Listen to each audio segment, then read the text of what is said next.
Anime में जैसे बहुत सारे सीन्स होते हैं जिनको देख के हमारा दिन बन जाता है, वैसे ही कुछ ऐसे एनिमे सीन्स जिनको हमारे जैसे ह्यूमन एक बार से ज्यादा शायद ही देख पाए, जिनमें टॉर्चर, चाइल्ड अब्यूज, मर्डर जैसे सीन्स इस हद तक दिखाया गया है जिस हद तक एक इंसान शायद देख पाए।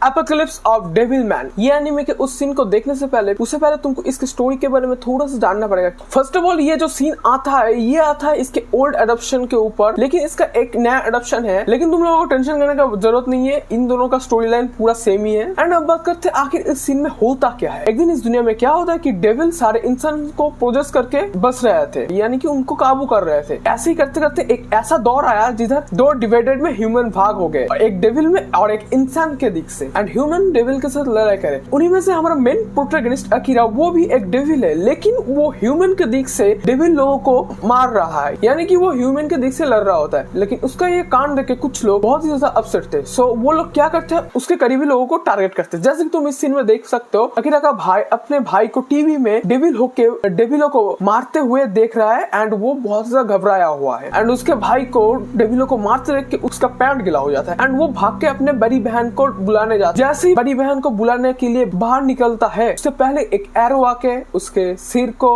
भेद के जान से मार डालता है। ये वही लोग हैं जो लोग अकीरा के करीबी लोगों को टारगेट किया। फिर हम देखते हैं उसका बहन उसका शोर सुन के नीचे आता है एंड वो नीचे आके क्या देखते हैं, उसका भाई का सर धड़ से अलग होके पड़ा हुआ है एंड उसके पीछे वही लोग हैं जो उसके बहन के साथ भी वही सेम चीज करते हैं, उसका सर धड़ से अलग कर देता है। एंड अकीरा जब आके ये सब देखता है, वो उन सारे लोगों को एक दर्दनाक मौत देता है। ये जो दर्दनाक मौत अकीरा ने उन लोगों को दिया, ये दर्दनाक मौत टोक्यो घुल के उस सीन के सामने कुछ भी नहीं है जिस सीन में जेसन तानाकी को टॉर्चर करता है। टोक्यो घुल इस एनिमे के बारे में किसे नहीं पता। इस एनिमे में वो हर हॉरिफाइंग चीज है जो एक एनिमे को और ज्यादा रियलिस्टिक बनाता है। अगर उस पर्टिकुलर सीन के बारे में मैं बात करूं, जैसे कि तुम लोगों को पता है इस एनिमे में जो जेसन का कैरेक्टर है वो टॉर्चर के लिए इस एनिमे में सबसे ज्यादा फेमस है। वो एक दिन इस एनिमे का मेन कैरेक्टर तानाकी के साथ भी वही सारा टॉर्चर करता है एंड वो सारा जो टॉर्चर वो करता है, वो टॉर्चर एकदम से ब्रूटल टॉर्चर होता है। जैसे कि उसका एक एक उंगली को काट डालना, उसका एक एक पैरों के उंगली को तोड़ना। जब वो ये सब टॉर्चर परफॉर्म कर रहा था, उसके साथ तब सिर्फ तानाकी एक ही बात बोल रहा था कि ये सब खत्म करो, यानी कि मेरे को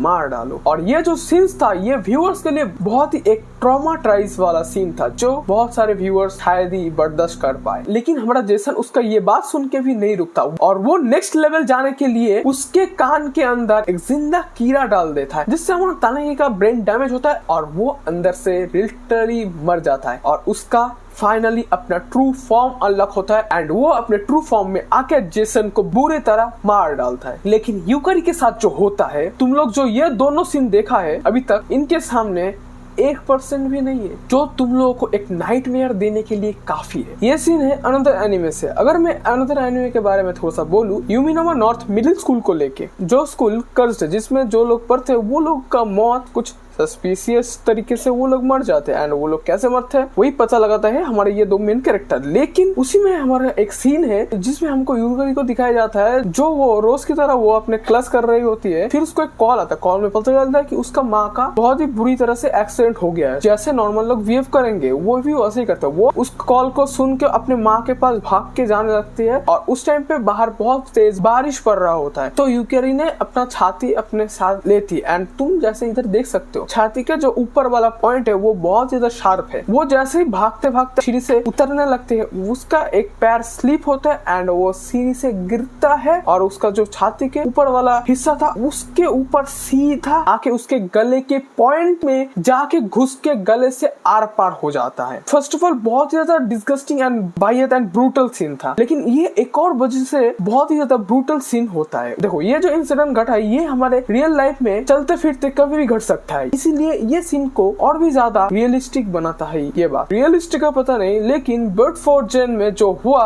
वो एक रियल घटना था। देखो इस एनिमे में हमको 19th सेंचुरी का सीन दिखाया जाता है जिधर जापान में 2 जगह पे पहले बार एटॉमिक बॉम्ब गिरता है। वही सीन को हमें एक एनिमे के थ्रू समझाया जाता है कि उधर एटॉमिक बॉम्ब गिरने के बाद तुरंत क्या हुआ। जिधर हम लोग देखते हैं 2 बच्चे को जो आसमान में एक प्लेन को देख रहे होते हैं, कुछ ही टाइम बाद ही उस प्लेन से बॉम्ब गिरता है एंड एक ऐसा सिचुएशन क्रिएट होता है जो सिचुएशन तुम मान लो उन लोगों के लिए सिर्फ 1 सेकंड के लिए पूरा दुनिया थम जाता है। जैसे ही बॉम्ब नीचे गिरता है जमीन पे, अपने आंखों का पलक बंद करने से भी कम से टाइम में उन लोगों का बॉडी झुलस के नीचे गिर जाता है। मतलब तुम एक आइडिया करो, उन लोगों को दर्द का जो फीलिंग है वो उन लोगों को समझ ही नहीं आया। 1 मिली सेकेंड में पूरा खत्म। और ये जो सीन हमें इस सीन में दिखाया गया ये एक पूरा जेन्युइन रियल घटना है जो जापान में ऑब्वियसली घटा है। लेकिन इस सीन में भी जितना दर्द हुआ है हमारे व्यूअर्स को, उससे भी ज्यादा दर्द हुआ है हमारे इस बजर्ग सीन को देख के जो लिटरली बजर्ग नाम को जस्टिफाई करता है। जिधर हमारा ग्रिफिथ सिर्फ अपने सपनों को पूरा करने के लिए अपने पूरे क्रू मेंबर को एक डिस्गस्टिंग मौत देता है। एंड उन्हीं सीनों में से एक सीन जिसको देख के व्यूअर्स ग्रिफिथ को हेट करने लगे। मैं बात करूं उस सीन का। इस सीन में ग्रिफिथ एक डिमोनिक रिचुअल शुरू करता है और उसी रिचुअल में अपने सारे क्रू मेंबर एंड अपने करीबी को सैक्रिफाइस करता है ताकि वो अपना सपना